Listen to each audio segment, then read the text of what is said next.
Welcome to Geek Salad, a podcast about two guys talking about their passion for anything geek, from the digital world to the not-so-digital world. Now here are your hosts, Randy and J.A. LaRock. What's up, guys? Welcome to another episode of Geek Salad. We are on episode 6, I want to say. This guy's to the point, we put out so many of these things or so little, if ever you want to look at it, that we cannot remember. Let's see, hold on. We'll double check to make sure. This will be, I believe, number 6. Yeah, I wasn't sure myself either. I think our Gen Con, yeah, it's number 6 because Gen Con was our episode 5. So, welcome to episode 6. I am Randy, the mischievous meatball. With me always is the obsolete gamer, Mr. J.A. LaRock. What's up, Jose? What's up? It's been a long time, but that gives us enough time to get a lot of data to put a rich show together. Yes.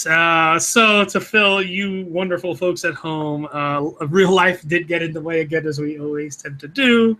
Adulting is hard, hasn't given us enough time to game, which is why it's taken us so much time to come out with wonderful content for you folks at home. However, we're back. We're here to give our little info to you guys, get you guys all caught up, give you tempted with things to buy. So for me, the first thing I wanted to talk about, which is funny, that we just were talking about before we came on air, which is funny because, as Jose said, hey, it's a good way to practice. What I have been kind of like getting into more so lately and all that, I have gotten a couple of new games that I've gotten to play, but I've been delving deep into this right here. It is the Fate Core RPG system, which intrigued me a bit in watching Will Wheaton's really great show on YouTube. If you guys have not seen it, I highly suggest you check it out, called Tabletop, where he gets together with a bunch of his Hollywood friends and they play different games. He had one where he actually had one of the designers of the Fate Core system come on and GM a game for him. Now, I've liked a lot of RPGs in the past. Like, I've played Dungeons & Dragons when I was younger. Really, really enjoyed that because I like the whole story aspect of it, and you get to play this like character that you normally don't get to play. What really intrigued me about Fate Core system is, the simplification of the system itself.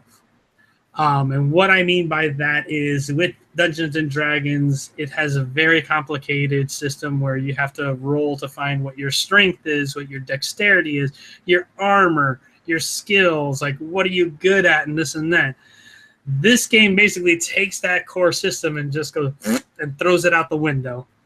And what they do is, you do have certain skills, which is funny because after watching the episode, I saw that they used some little props and things like that, and I actually found out what they did, and I actually got them myself for when I play this, is they do have skills. I have here, this is kind of like I got printed up.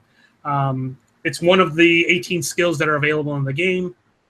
And when you create your characters, so people that are playing their characters, you have abilities or skills that you're really good at, then you're above average, then you're average, and then normal. And you pick these skills amongst these 18 and you put them, and you'll get either a +4, +3, +2, +1, or 0. The way that it works is they've simplified it in the sense of, with Dungeons & Dragons, you have a bunch of different sided dice that you roll depending on your skill, what you're using, and things like that to get your result. Fate Core essentially gives each player character 4 dice that have pluses, minuses, and blanks on them. So they're 6-sided, and when you invoke one of these skills, you essentially roll those 4 dice, and whatever your skill is at, you either add the pluses, you subtract the minuses, that's your final result, and then you move on with the story. So really simplified how you resolve things that happen in the story, which I thought was great. The other thing that was really nice is, as you go creating your character, instead of doing like, what's my armor and what's my this and what's my that, is you have these things called aspects. So there is 2 aspects. There's one that is your, what they call your trouble, And then the other one is what they call the high concept. So the high concept is essentially a phrase that like best describes your characters, like their will, their drive. And then your trouble is anything that kind of goes against that. So as the example that I gave you earlier, Jose, in the game itself, it kind of gives you a mock scenario where one of the girls playing is playing a female fighter that her high concept is she's the girl that's good with swords. But one of her troubles is she's tempted by shiny things. So what's interesting is with this phrase, you can use the GM can use it as he's telling the story to kind of like add little twists here and there to the actual story itself. And what's neat is you can use these phrases to be a good thing or a bad thing for the character. So one example they kind of give is, hey, they're going down a hallway in a dungeon, and she kind of looks down this little side hall and sees like a treasure chest that's laced with gold and all that. And because she is tempted by shiny things, her character is going to want to go and look at this treasure chest and possibly open it. Now, one of the things that's neat is whenever the GM does one of these things, he will kind of hand over or possibly hand over what's called a fate point, which the fate points you can use for one of two things. You could use it as a character to invoke one of these aspects in the storyline. Or if you roll really badly, you can trade in a fate point to get automatically +2 to whatever roll you did.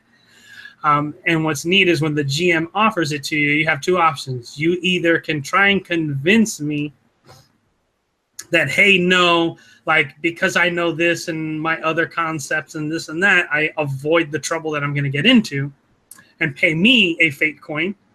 Or you can sit there and say, you know what, I'll take whatever trouble comes. I'll take that fate coin and I'll use it later on.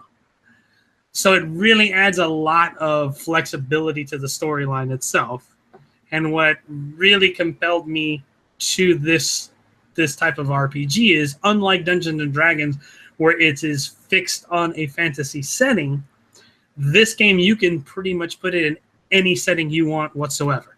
So you can do a fantasy, you can do like a zombie apocalypse if you want, like you can do a cyberpunk, you know, any type of thing that you do, like you can do superheroes. And what's neat is they've come out with other books that help you along to, if you want to do like, I want to do a superhero based story, like how you can adjust the systems based on like the superpowers that the characters have and stuff. So it's really, really neat. Like I highly suggest, like if it sounds like something that you may be interested in, like check out that episode of Tabletop from Will Wheaton where they played it, like because it's about a 45-minute episode, and you kind of like, they don't go over every exact little thing, but they give you a really good idea of what it could be like. And it really, really intrigued me, like to the point where I'm like, all right, I'm going to get this book and I want to read this. I would like to have a session like this with friends of mine and stuff. So it took me back to the old school days of D&D and playing all those like Dungeons and Dragons video games that were based off of like the Baldur's Gate series and all that. It was very story driven. But for me, a friend of mine purchased Fortnite and got like the Legends Ultra Pack, which came with like additional games that you could give to people. Oh, he dove in way into the pool. Huh? Oh yeah, he spent a lot of money, and you know that's why it's good to have people who do that. Since people that got money, I make friends with money. It's like they say, you don't buy a boat, you make friends with someone that's got a boat. Mm-hmm. So Fortnite, for you guys don't know, there's basically two versions of it. There's a version that you can get for free, which is the Battle Royale, which is you play against other people. And then you have the Save the World campaign, where that's the player versus environment. So I haven't played the Battle Royale yet because I really want to get used to the gameplay. And how this works is when you start off, there's like a story mode, but there's also a lot of quests. And the idea of the game is there's a storm that brought against all these undead against the world. So there you start off with your basic, which they call husks, which are your basic zombies, and then it goes up from there. You have ones that wear like baseball uniforms and they throw bones at you. You have ones that you launch their head at you like projectiles. You have like the giant fat ones that have a lot of power. You have really gigantic ones that can run and storm your base. So that's one part of it. But then you also have kind of like that Minecraft building aspect where you go around and you can destroy almost anything. It kind of reminded me of a little bit of Starbound, where you start off with this item. You have your axe, and your axe destroys pretty much almost anything in the world except like the actual hard ground. Like you might be able to break up the floor of a house, but when you get to the foundation, you can't break that. Obviously, you fall through the world. But what's cool is that, you know, it kind of helps your destructive side. So you're running around and you got to collect these resources because you need the resources to build up your forts. And not only do you have your home base shield, because basically the idea is you have a shield generator that protects your home base, and the shield repels the undead.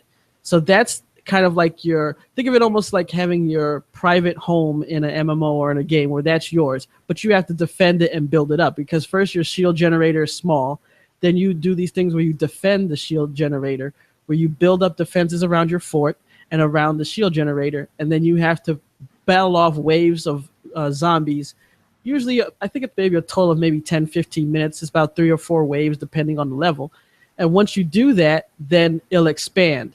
And that's the idea. You're trying to expand your base, but then you go off into the world and you do little missions, like there might be a van that can go up and it's trying to get data on the storm so you can find out where it's coming from. So your mission is to go into this world, find a van, activate it, protect it while it launches, and that's one part. There's these things called atlases, which if it fires up, it is supposed to disperse the storm. So same thing. You have to go and find this item, launch it, protect it while it's doing its thing until it's done. So in all these aspects, you can either do it by yourself, with friends, or with the public. And what's cool about that, like I said, the building aspect is just great because you have your 3 items, your major core materials, which is wood, stone, and metal. And as you go on, you can build this up. They have different trees. You have your skill trees, which has different levels and it'll do different things. And then you have your research tree, where you can also add things like storage place, because you have a backpack which can hold certain things. It doesn't count against your core 3 materials. That has like a 999 limit, at least as far as what I've seen. So you could have 999 bricks, 999 wood, and so on. But then there's other things that go in your backpack, like batteries and planks and traps and things like that. So when you're building up your fort, not only is it to surround an item that you're protecting, but then you put traps on it. Like you can put a trap that shoots out poison gas or electrocutes or spikes on the floor or things that launch enemies away from you. So it's all this to protect the item. Plus you can craft weapons. You know, you have different classes, soldier, ninja, outlander, things like that. And they'll use, sniper rifles, assault rifles, guns, swords, and all these you build as well. And the thing is since everything breaks, you're always rebuilding. So you'll get a schematic for a gun, but when you're using the gun, it'll eventually break and pretty quickly too, especially if you die. So you're constantly building, you're constantly getting materials, because you might think, hey, I have 900 bullets for this gun and I have to do a shield defense. No problem, I got plenty. But if you're alone or it's you and you have maybe a AI defender, you can use up those bullets really quick. So if you're not paying attention to how much items and things that you have, crafting materials to make bullets and make guns, you can get overwhelmed pretty quick. But as I said, the main thing about this game is to be with people. And what's cool about it is, so as I said, you have the outside world where you do all these quests, and you have your shield base. In your shield base, when you bring in people from the public, you can tell them what they have access to. Most of the time, you really want people for the shield defense to be there just to help you shoot off the zombies. But you might also have them help you build, so you can actually turn on, hey, can they loot things? Can they destroy things? Can they build things? Or can they only stay there and just help you shoot zombies? Because obviously you might get a troll who you invite to your shield base and the person starts tearing up your town. So you don't want that. Whereas if you play with friends, you could be like, hey, you need to build something or you need to take something, go ahead. But then when you're out in the regular world, you know, anything can happen. So you have this gigantic, not gigantic, but you have a large world, and it could be like a forest, it could be a city, it could be a mix of the two. And you'll go around and you'll find treasure chests. You have to save survivors. There'll be daily quests like destroy this, find this information, things like that. And all these things help you not only get new schematics, new survivors, new items, things like that, but it'll also help you increase your skills so that you can have better items. Because like you might have bricks, level 1 bricks, but as you go up higher, then you can reinforce them and make them maybe thicker cinder blocks, for example, or things like that. So for me, it's fun just because I've always liked that mix between a shooter and a building type game. And I love the idea of going out and building it. A lot of the missions, at least in the beginning, are kind of the same because you end up doing a lot of the protect the van, build the Atlas, and then shield defense and things like that. But there's other things like you have a horde where you have these side missions that you do with your survivors, where you send your survivors out on missions to get materials. But instead of those materials going into your pack, it goes into your survival bank. And in that mode, you only use items that you get from those missions to build up one fort, which then you defend against, waves and waves of zombies. So for me, so far, there's a lot to it. Some people complain that there's some repetitiveness. Some people complain that you have to hunt away too much to get materials all the time. But for me, I mean, that seems to be one of the main points of the game is that you're running around getting materials, finding things. And like I said, it's fun to find the treasure chests or, you save a survivor and they'll give you items and things like that. So I'm still going through it. I'm still in the very beginnings, but so far I like the concept of the game. I like that game. I will say what's funny about that game is I realized two things after I started playing a little bit. Number one, if you can get into maps where there's vehicles, before you even start the mission, just tear every vehicle apart, every car apart, because the machine parts that you get from that help you out in the long run. A, to craft weapons, and B, to craft ammo, which you need.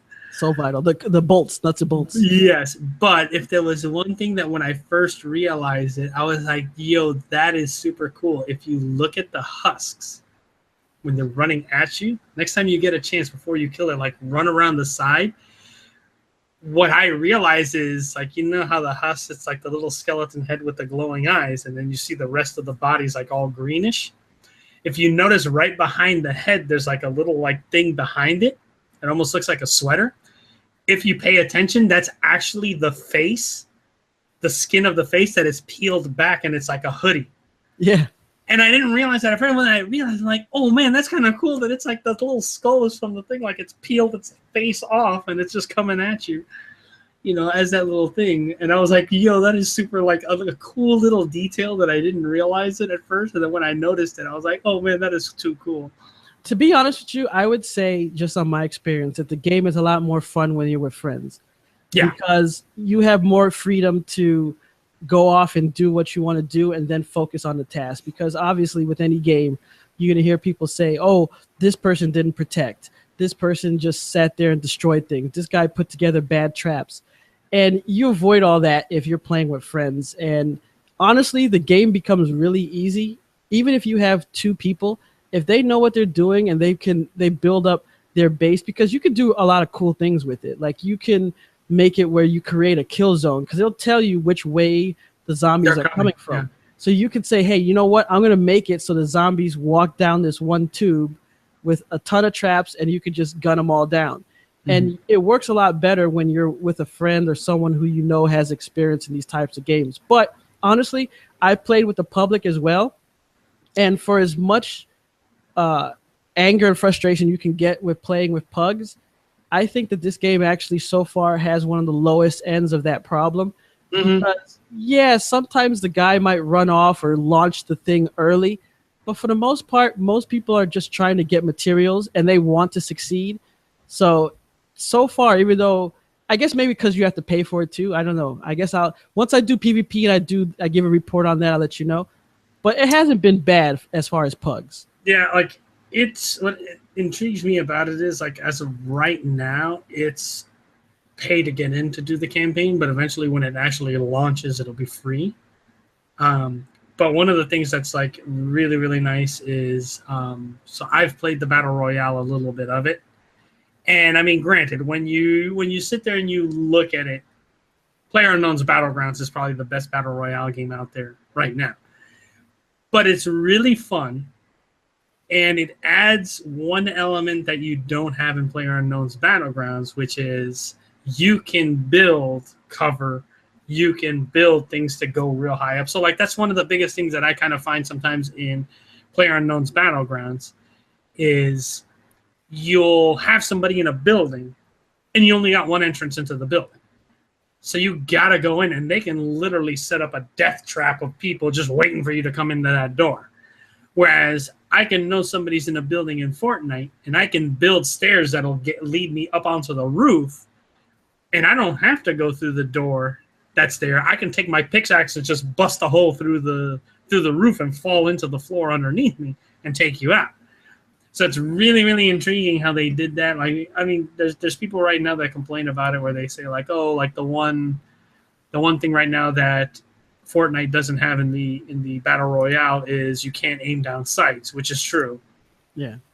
But I mean, it's not something that they couldn't patch that in per se or fix it with something like that. Like it's a very minute thing where it's like, all right, whatever, you know. Like really the only thing that you aim down sights for is if you have a sniper rifle in the Battle Royale, because you literally look in the scope.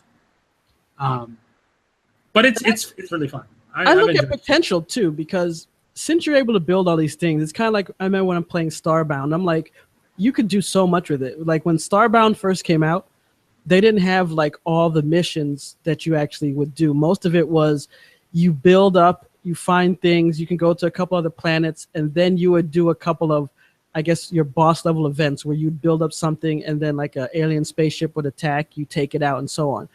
And then as the game progressed, it actually had like a story where you went and you found a planet with other aliens and you had to go and do things. So it added to the fact that you're visiting strange new worlds and building, you know, civilizations and stuff on them.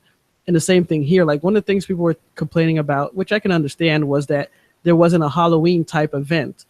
But all that stuff you can do. I mean, if you think about it, with a world where you could tear apart or build anything, they could do so much with this game. Now, we'll see if Epic does that. People have also complained that by the time you get to the other cities, because you have like a bunch of cities that you start off with, depending on your level, and they say that, oh, by the time you get to like the second and third tier cities, people get tired of the grind and this and that. And it's like, I could see that, especially if you always play alone, because I could see where you're like, wow, I just spent all my resources making items, making weapons, building up my fort, and now I got to go and do it all over again. But I mean, that's kind of the game. It's kind of like if you log into Minecraft and you say to yourself, oh my God, I got to build another city. It's like that's kind of the point of the game. But I think the shooting, the team dynamics, it breaks it up enough so that you're not just running around resources. Resources is important. Don't sleep on that, because I'm telling you, you'll think you have enough bullets, you'll think you have enough bolts, you'll think you have enough traps, and then you'll be doing a shield defense and you find out you're not. But I would recommend, if possible, either play with friends or find a group and play. Like, I think even Reddit has a group of people. Now Reddit, that can be dangerous because you don't know what you're going to get. But, you know, if you can find a group of people to play with, I definitely say that Fortnite is awesome and you guys should check it out. Yeah, that's the only thing I have heard also, like the grind gets to people. Like even when playing with friends, like I'm one of those people that I don't like grindy type of games. And it's funny because one of my coworkers, like he really loves the game and he plays it a lot. And he's like, yeah, you just have to sit down and do it. And he said one key thing to it is pick one of the player classes and stick to that class. So he initially was like, oh, I wanted to do the soldier, but then he was like, yeah, you know what? Like, I'm going to do the builder because I don't think a lot of people are going to play the builder class, which is true. Most people online are either playing the sniper or they're playing the soldier. And he's like, he's built up his builder so far that like he gets so many bonuses now. Like he literally can do, I think like one of his abilities now is every single piece of building that he puts up counts as one building. So no matter how many walls or how many things he builds, it counts as one. Whereas everybody, for each piece that you put up, it counts as a building. And for you wondering why that's important, for some of the bonuses, because what happens is when you play the game, you not only get a bonus for multiple things, like you get a bonus, you get a rating system for how many things you build, how many things you destroy, your combat, and then like Unity. And I forgot how the Unity works exactly. Yeah, the Unity was the how many, like as a group, how many pieces or structures you build to defend yourself. And it gives you like, it says like if you can defend yourself with 50 units built or less, right? Like you get a bonus. Exactly. And that's a big thing like online. So like, and to give you an example, it happened to me one of the last times I played. We had, I think, a Unity bonus of like 60. And we were building up the base to protect it. And what ended up happening is one guy on the team, just for whatever reason, started building stairs off in the distance to get to resources that you normally couldn't. And that counted towards our Unity bonus. So when we finally got to the point, we're like, all right, let's really fortify this up and get it going. Like, we blew past it. And then he was the one who was like, I guess we're not going to get the bonus for not building as many structures. And literally everybody in our team was like, you were the one that was building stairs off in God knows where. Stairway to heaven. Right, the stairway to heaven just to get to a tree. And the killer thing about that is even if you build it and then destroy it, it still counts because you've already built it. So that was one of the big things where, like, talking to my coworker, where he says, like, all his structures count as one, like, that could be huge because you could, like, build this ginormous fortress, you know, and it's like, all right, I built one unit. Yeah, and quickly on as far as money. So, you know, like you said, the Battle Royale is free, and then you have to pay to get the PvE campaign packs. I think right now they have a 40% off. So the starter edition is like $24, and it goes up to the limited edition, which is like 80 or 90. But here's the thing. I personally haven't spent anything on it. Now, obviously, I got the free pack to begin with. But in-game, they have these things called llamas, and llamas are loot boxes, basically. And the thing is that these items are important to the game, because they'll give you schematics, they'll give you weapons, they'll give you gear, they'll give you survivors, all that you need. But you can earn these, a lot of them, at least the basic llamas, just by doing your regular quests, also just by logging in each day. And then you have your upgraded llamas that you can get by using the in-game currency. But the thing is, unlike a lot of other games, this game actually gives you a decent amount of chances to get in-game currency.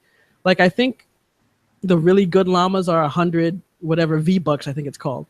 Mm-hmm. But I was able to get like 700 V-Bucks after playing maybe like a day or so and finishing the campaigns. And the quest will tell you, oh, you can earn 50 V-Bucks, 100 V-Bucks, and so on.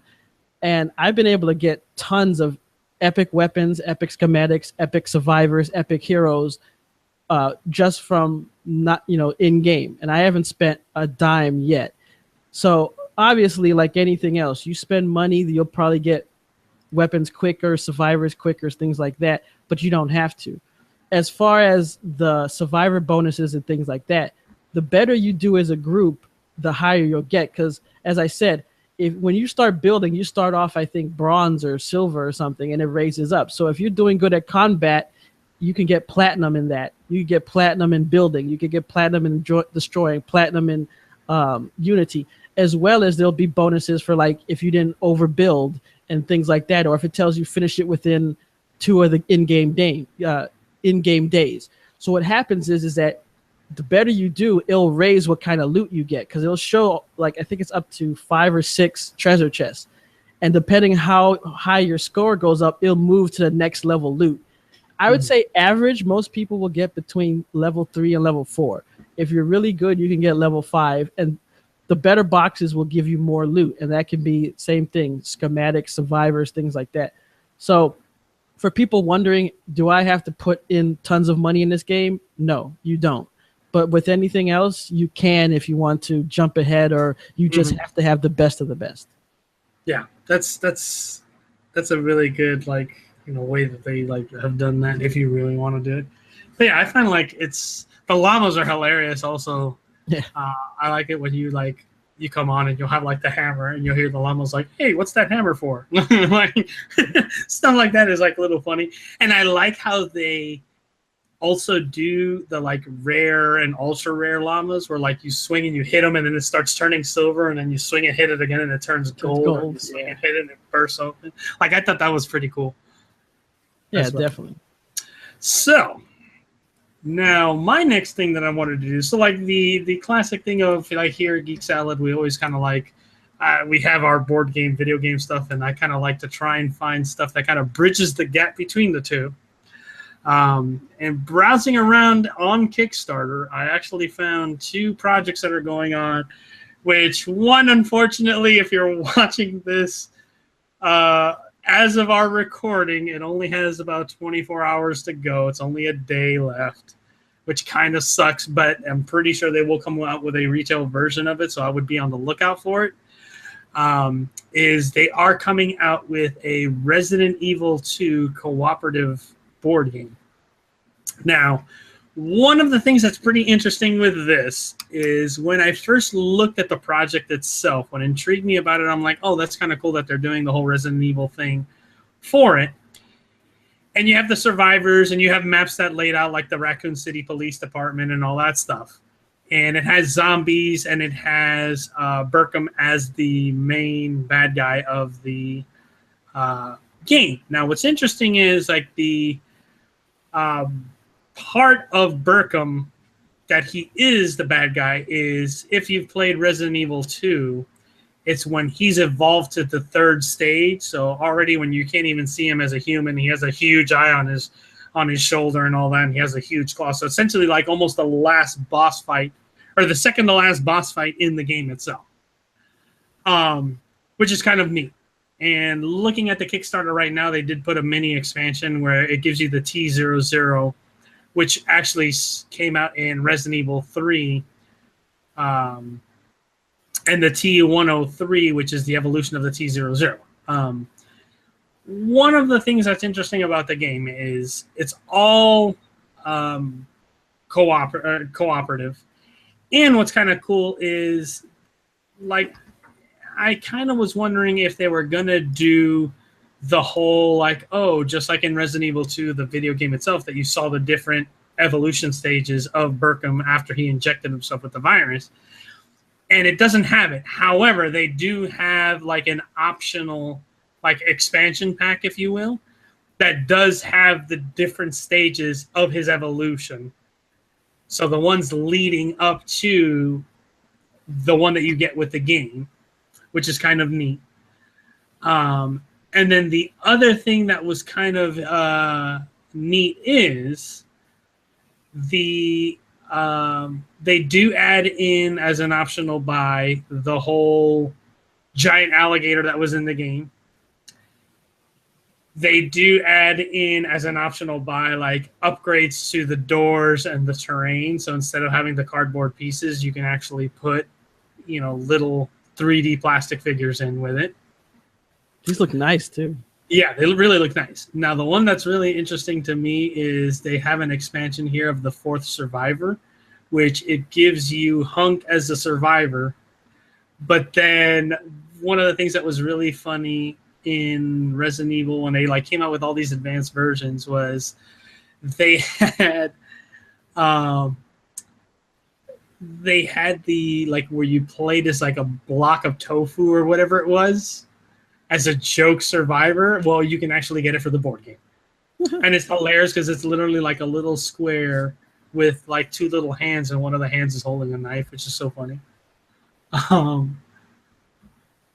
And it's neat because they have the deck of cards, which is the equipment that you find and through it. And what's really cool is I was looking at some of the bonus stuff that they add to it, or that's in one of the expansions, that instead of it looking real looking ammo boxes and the guns, it actually has the pixelated versions that they had in the game, which is kind of cool.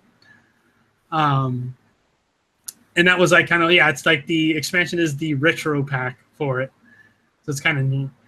And then one actual optional buy that you can get is the stage 5 of, or actually that comes with the Malformations of G expansion. They have the stage 5, which was that like huge like worm-like thing that attacked at the end of the game on it. So it's really cool how they built it up where it has a map. It reminds me a lot of the Zombicide board game itself, which I liked, but I kind of wish there was like a little bit more meat to that game.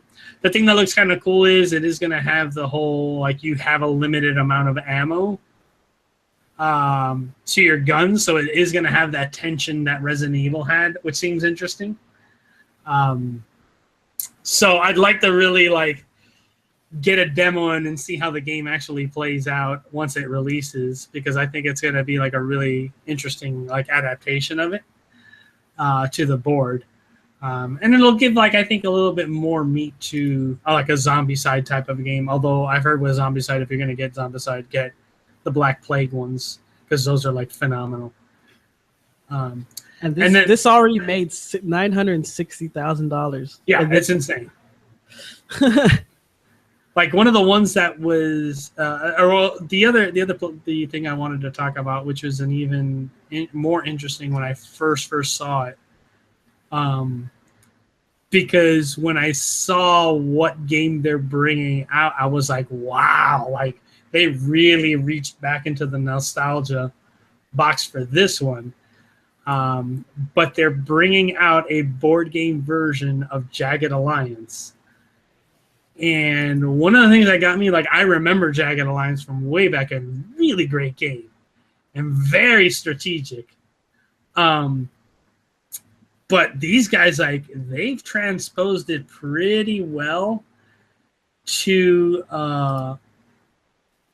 the board game itself. From what I was looking at it, like, you have like not quests per se, but you have goals that you're trying to do, and it's really neat because like you have each of the different soldiers that you play as have different like advantages and disadvantages and stuff, and you have like your missions that you have to do. And it has like the enemy troops, and they have them in like the board itself is kind of neat because it has like little zones, like sector maps is what they call it. So, and then based on how you're going, like how far out can you see these guys that are here? Can you not see these guys that are here? So it's pretty neat how they've built this game up. Like they have like end bosses and things. And it really does like give a bit of a feeling to the actual like Jagged Alliance game itself, for the strategy of like how do you want to approach if you know like there's a certain number of guys here, and pick that stuff up. Like it's kind of neat how they do that, because there are like on the enemy side there's like tanks and stuff like that you have to work around, which I thought was really fun. And I remember like playing the video game version of Jagged Alliance, like when you had to fight against a tank, like that was more of a, all right, let's go around the outside and not mess with the tank. Especially when you had nobody that had a rocket launcher. That was just like, yeah, I'm going to fire my AK at a tank and it's going to do some damage to it. That was like hilariously funny to try and see people do that. Like, I'm going to shoot. That's another one where the figurines look really cool. Yeah, no, that's the thing that amazes me with a lot of these like miniature board games that they come up with. Like whoever they get to make these miniatures are amazing. One that was funny that it's no longer on Kickstarter, but it was a game that I contemplated. If it wouldn't have been so much, I would have kickstarted it. Is this game called The Seventh Continent? And The Seventh Continent, the best way to describe what it is literally, if you think of the old school choose your own adventure books, it is a choose your own adventure book in a board game. So it starts like your character's on this island or this continent that you don't know how you got there or whatnot, but you're basically exploring. And the way that it worked is you laid out the map, but the map was laid out in tiles that were face down, that all you would see is like clouds, and then directions that you could go on those tiles. So you had a ton of actions that you could do. and you could go exploring and go onto that tile, and you'd flipped it over, and you saw it. I could see by the look on your face, you literally just looked it up like, woo, yeah. Well, not just that. What really made my eyes go wide how is much money they made on the last, $7 million out of 40,000 requested. Yes. Holy cow. So here's the thing with that. So when they did, this is the second campaign that they've done, because that one is an expansion to the original one, and they came out with a 2.0, like essentially they streamlined the game a bit. Now here's the thing. The original game went up on Kickstarter, a bunch of people backed it, and part of the thing of the campaign is they basically said, like, this is the only way that you're going to get the game. The reason being is they use really thick cardboard for the tiles so that they don't wear out, and that at the price that they were like having people pledge to what they were basically selling it for, like there really wasn't that much margin of extra money that they could make. So the problem is to then make a bunch of copies, put it out on a shelf, and hope that people buy it. It wasn't feasible to put it in market. So literally they said, this is the only way you're going to get it. So what's funny is, like, there were a lot of people that were really hesitant to jump into that, because of the fact that it's like, hey, you're basically making a game that not a lot of people know about it, and you're not going to come out with a retail version for it. So people were kind of hesitant to that. Now, what's interesting is, as they sat there and the game was getting pledged and it made its goal and all that, you had these guys go to a lot of the conventions and start showing off the game. And people would sit down and play the game, and the moment they sat and played the game, they were like, I'm going to go pledge for this thing because it's a really good game. And it's neat because it's like, there's different parts to it. There's the actual little tile cards that have numbers on them. And the map that you, the numbers that are on them and all that, like as you go onto the tile, it has a number. And when the numbers on the back of the little tiles, I'm kind of like scatterbrained about this, is it lets you, when you see the initial map of the campaign, it says these are the number tiles you're going to need. So you go to the box and those that you pull out, and that's the map. And it tells you how to set up the map. But then you put these like, based on this map, it shows you which exploration cards go down on those map tiles. And what it is it shows you with the arrows, if you look at the example there, like which directions you can actually go to move. Now, what's neat is when you look at the actual tiles, when you've revealed what's on the tile, there's little spots that'll have different like actions that you can perform, and they'll have little numbers next to them. What's neat is with the little numbers next to them is it kind of tells you like what you need to, for like a skill check type of a thing to do to pass. And if you pass that number that's there, there's a book that comes with it that you look up in the book, that number, and you read off the text of what actually happens. So that is the thing of the choose your own adventure part of it. So like on a tile, it could have like a little thing with an exploration, and it ends up being like a cave picture on the thing. So like you got to this tile, there's a cave. Do I go in the cave? Like, do I want to like keep going and all that? So it's really neat, like really text heavy how they did it. And it was one of those things like when I saw that, and I find it funny that they actually have a thing there that you can actually like late pledge for, because I've seen like a lot of things have been doing that you can actually pledge for it after the thing closes. And it was really cool. Like the price tag on it is $130. And I was just like, man, that's a lot for a board game. But like, yeah. The thing about a lot of these Kickstarters also is like when you look at it is even if it's going to be a game that comes out in retail, you are going to get a lot more stuff in the Kickstarter versions than you will in the retail version, which is really nice. But it's one of those things like it's still $130, you know. Like, yeah, I'm gonna get a whole bunch of stuff, and I'm pretty sure. Like, and the other thing that a lot of people really liked about this game as well, and I forgot to mention this, was what's really neat. If you look at the late pledge thing, it has that little satchel and journal. Yeah, I was looking at that. Yeah. What that is actually for is you can actually put in the box. It gives you like a section of where you can put cards of the campaign that you're running. So you can put it away where you are. The satchel and journal, basically you can write down like what you've done and where you are in the actual campaign.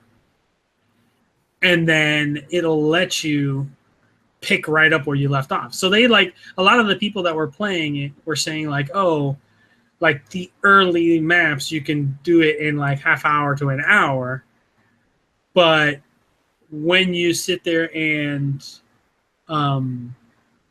get into the deeper campaigns, like it'll take 2-3 hours to complete.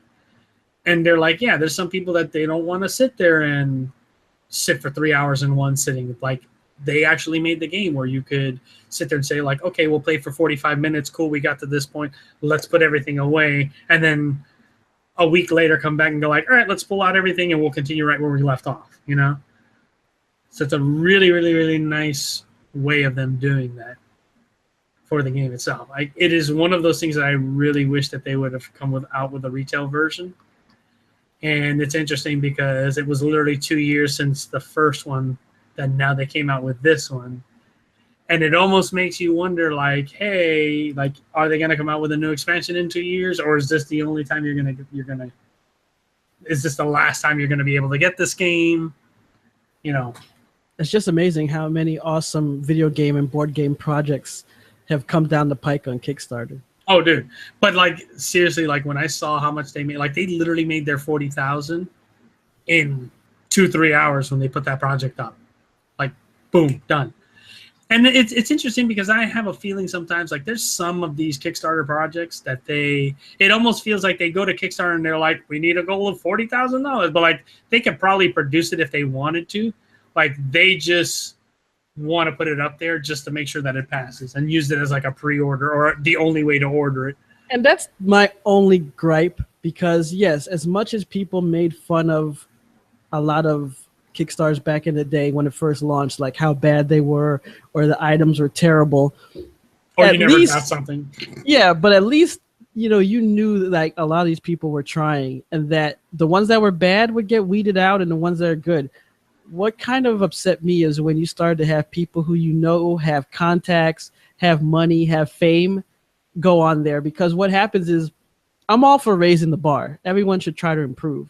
But it gets to a point where if someone who's already famous and has money can put together a 5-star Kickstarter and someone that doesn't can only put together maybe a 3.5 star, those people could get buried or you might think, oh, that project isn't that good because of that. Luckily, thanks to like some of these games and stuff like that, it's more about what they could give you than what their presentation is. Yeah. But I kind of hate sometimes when you see that it's like celebrities and rich people doing Kickstarters. It's like, come on, you don't really need to be here. But I laugh at the fact that if you sit there and you look at it, like I won't say they abuse the system, but they abuse the system. When it comes to board games is Cool Mini or Not. Cool Mini or Not, every single campaign that they come up with, they'll put a ridiculously low goal. And every single one of their games, like you'll pay retail price for it, but you're essentially pre-ordering the game. And their big thing, like Cool Mini or Not does every single time that they come out with a game, is they literally use it just to give Kickstarter exclusive stuff that you will only get on Kickstarter. You're never going to get it anywhere else. And it's crazy because there's things like, so I did, I saw they put up Arcadia Quest one time. And I was intrigued by it and all that. Like I played their Zombicide and I liked it. And I liked the idea of Arcadia Quest. And I didn't Kickstart it. And I bought the retail version. And then they came out with an expansion to it. And I said, you know what? I really liked Arcadia Quest when I played it. Like, I'm going to kickstart the expansion. And when I kickstarted the expansion, I paid $120 which was retail. Well, actually, retail was $100. $120 was because I got a pets expansion, which is something that they added in. So total $120.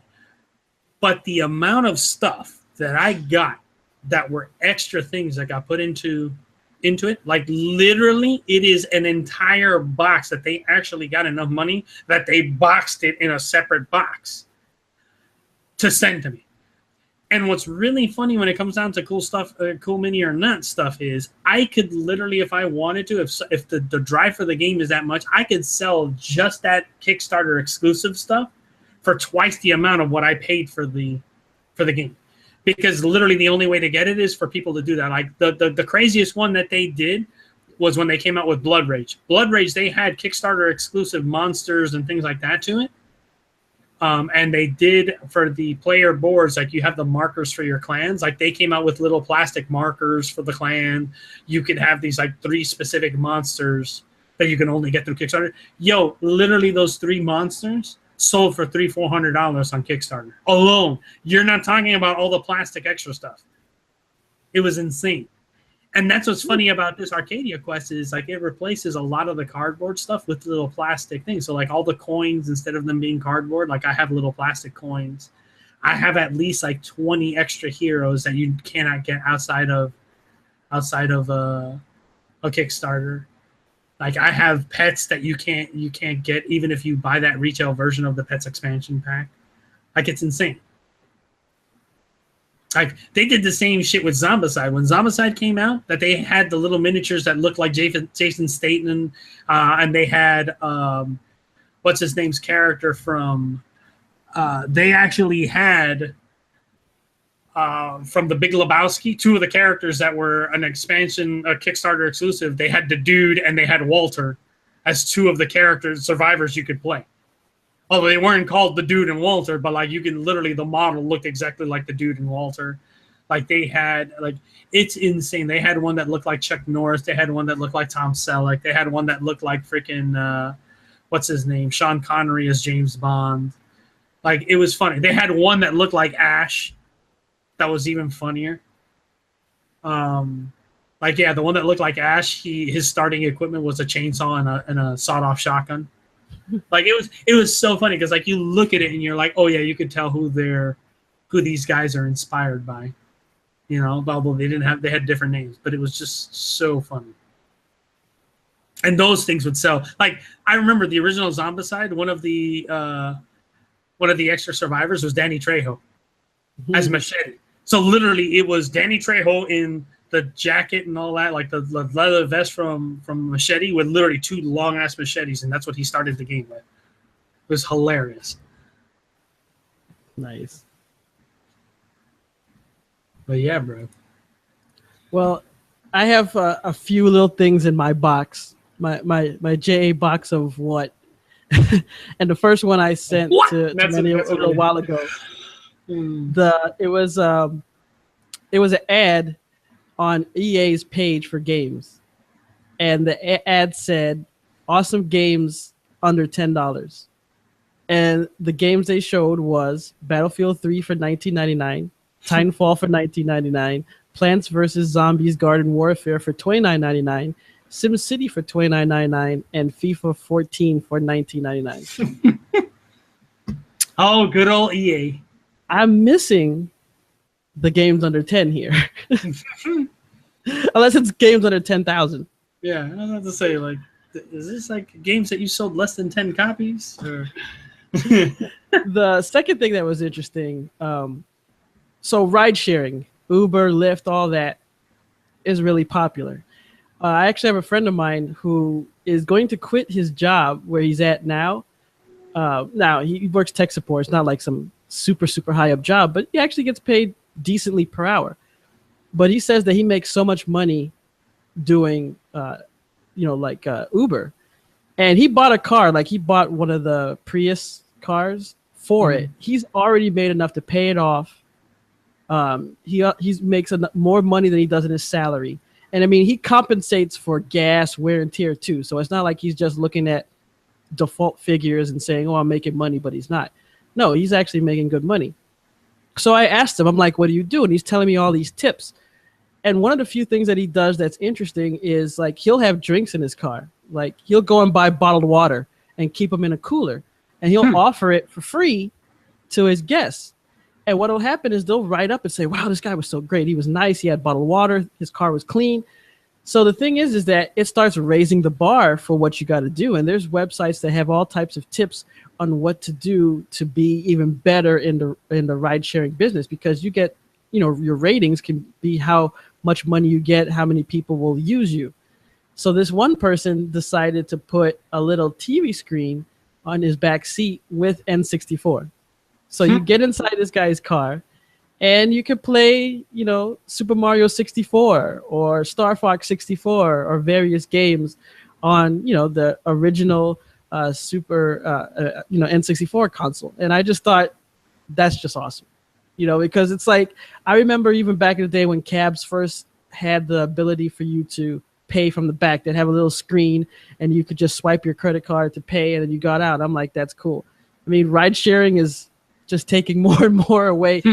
It's funny because I was watching a movie the other day, and it was only a movie from like 2010. And they're talking about, I'm going to catch a cab, just a little throwaway scene. You look now, almost every movie, when they say that someone needs to catch a cab, they don't say catch a cab. They say catch a Uber, or maybe they change the name because they don't want to give them advertising. But no one says cab anymore in television shows or in movies, or if you might rarely see it. And I just think that's just crazy to see how quickly something can change our lives.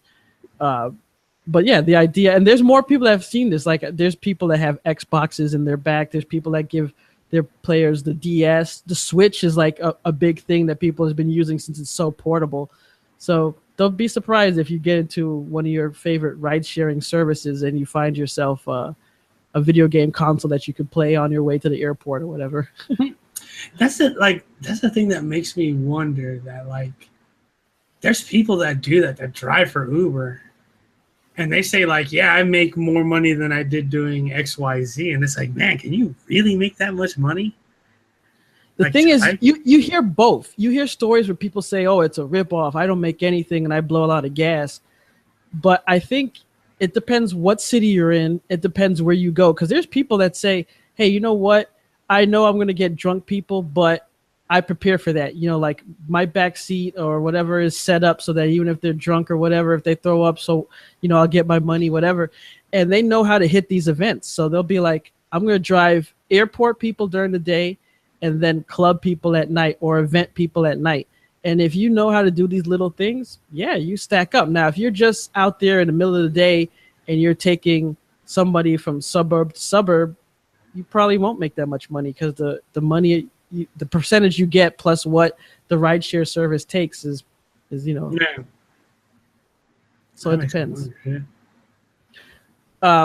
Finally, so we have our gamer profile segment, and for those of you that don't know what that is, originally Obsolete Gamer wanted to try and get prestige to the site because when we're doing a website which started out mostly classic gaming, it's kind of hard. There's tons of gaming websites. There's tons of people that do excellent work. So you kind of have to stand out. So what we wanted to do is, how can we interview these people? And with anything nowadays, people want to know how many hits you get, how many subscribers you got, so on and so forth. And if you're brand new, why is someone going to waste their time doing 15, 20, 30-hour interview with you? And we understood that. So we came up with this concept where we called it Gamer Profile. And we would ask people a simple question. What is your favorite classic game, and why is it your favorite classic game? And the idea was, if you send these to people, it's such an easy question. It's nothing controversial. It's nothing hard. It only takes a few moments to do. And the good thing about that is that now you can get pretty decent names, big names in gaming to answer and be on your website. I mean, that was pretty much it in a nutshell. So we've kept this going, even though we've expanded and Obsolete Gamer got bigger and we started doing interviews and all that. We still do it. And we're always happy whenever we get a gamer profile for someone in gaming that we respect and like. And we recently got one from Sir Richard Garriott. You'll know him, obviously, from the Ultima series. And, when we sent it to him through Twitter, and a lot of times we get ignored, but it was great. He responded us telling us some of his favorite games, and it was kind of funny because I mean, sometimes based on the games that these guys play or create or work with, you kind of think, oh, they're gonna probably select this type of game or say that type of game or something, or maybe they might even be PC and try and pick something that is that that won't have people be like, oh, he likes that. But what was funny is that he mentioned a lot of games, but one of the ones that was interesting was PlayStation 2. He said Parappa the Rapper was one of his favorite games. And it's just that, could you imagine, Sir Richard Garriott liking Parappa the Rapper? I can just see him there rapping along to the beat. But he also mentioned games like, even on phone games, he mentioned Spider. He mentioned PVZ1, A Dark Room, Kingdom Rush, The Creeps, Monument Valley 1 and 2, and Myst, and as well as Command and Conquer. So those are just some of the top games that he likes. He also liked Battlefield 1942 and Medal of Honor.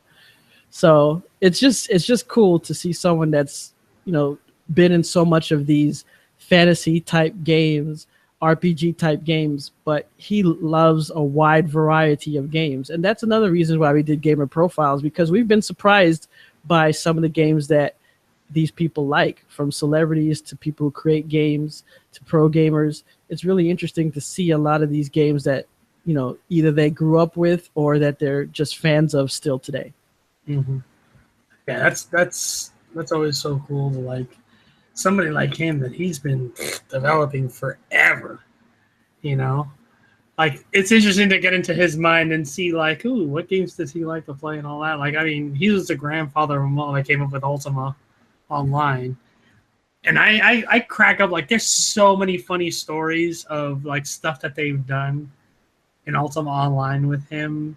Oh, yeah. Like, oh, my God. Like, I remember the craziest thing was the one where people tried to go and kill his like in-game avatar of like that was the king or whatever, and they couldn't, like, they realized this is what people were trying to do, and they just put this like super defense so they couldn't kill him. And then it was like the whole, like, he did a joke thing where he made it like, sure, if you could kill my avatar in the game, you guys become king and you rule it all.